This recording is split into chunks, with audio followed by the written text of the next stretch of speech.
Ramoji group సంస్థల chairman Ramoji Rao సంస్మరణ సభ ఏర్పాట్లపై మంత్రుల కమిటీ చర్చించింది. సచివాలయంలో సమావేశమైన కమిటీ కృష్ణా జిల్లా కానూరు వద్ద ఏర్పాట్లు సాగుతున్న తీరును సమీక్షించింది. గురువారం జరిగే సంస్మరణ సభకు ముఖ్యమంత్రి చంద్రబాబుతో పాటు రామోజీరావు కుటుంబ సభ్యులు, కేంద్ర సమాచార శాఖ మంత్రి అశ్విని వైష్ణవ్, ఎడిటర్స్ గిల్డ్ ప్రతినిధులు, ప్రముఖ జర్నలిస్టులు సహా 7,000 మంది ప్రముఖులను ఆహ్వానించారు. 27వ తారీఖు తాడిగడప మున్సిపాలిటీ ఏరియాలో రాష్ట్ర ప్రభుత్వం తరపున ఏర్పాటు చేసినాం. ఈ కార్యక్రమానికి ఆయన సహచరులు, ముఖ్యంగా జర్నలిజంలో పేరున్న పెద్ద వ్యక్తులందరూ కూడా ఈ కార్యక్రమానికి, అదేవిధంగా మంత్రివర్గ సభ్యులు, శాసనసభ్యులు అందరూ కూడా హాజరవుతా ఉన్నారు.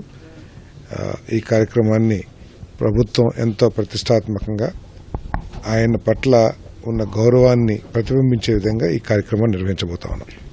గౌరవనీయులు పెద్దలు నారా చంద్రబాబు నాయుడు గారు, పవన్ కళ్యాణ్ గారు నిర్ణయం మేరకు ఈ నెల 27వ తారీఖున కానూరులో మరి ఆయన సంస్మరణ సభని నిర్వహించాలని చెప్పి, ఇవాళ అటువంటి మహనీయుడికి మనం అందరం కూడా నివాళులర్పించుకోవాల్సినటువంటి అవసరం ఉంది. భవిష్యత్ తరాలకి ఆదర్శంగా నిలవాల్సినటువంటి అవసరం ఉంది. దానికోసమే ఆంధ్రప్రదేశ్ రాష్ట్ర ప్రభుత్వం పెద్దలు నారా చంద్రబాబు నాయుడు గారు మరి ఈ కార్యక్రమాన్ని ఏర్పాటు చేస్తున్నారు. దీనికి పెద్ద ఎత్తున దేశ నలుమూలల నుంచి కూడా అనేక ప్రముఖులు ఈ కార్యక్రమంలో పాల్గొంటా ఉన్నారు. పెద్ద ఎత్తున రైతాంగం కూడా ఈ కార్యక్రమానికి వచ్చి ఆయనకి నివాళులు అర్పించుకోవడం జరుగుతుందని తెలియజేస్తాం.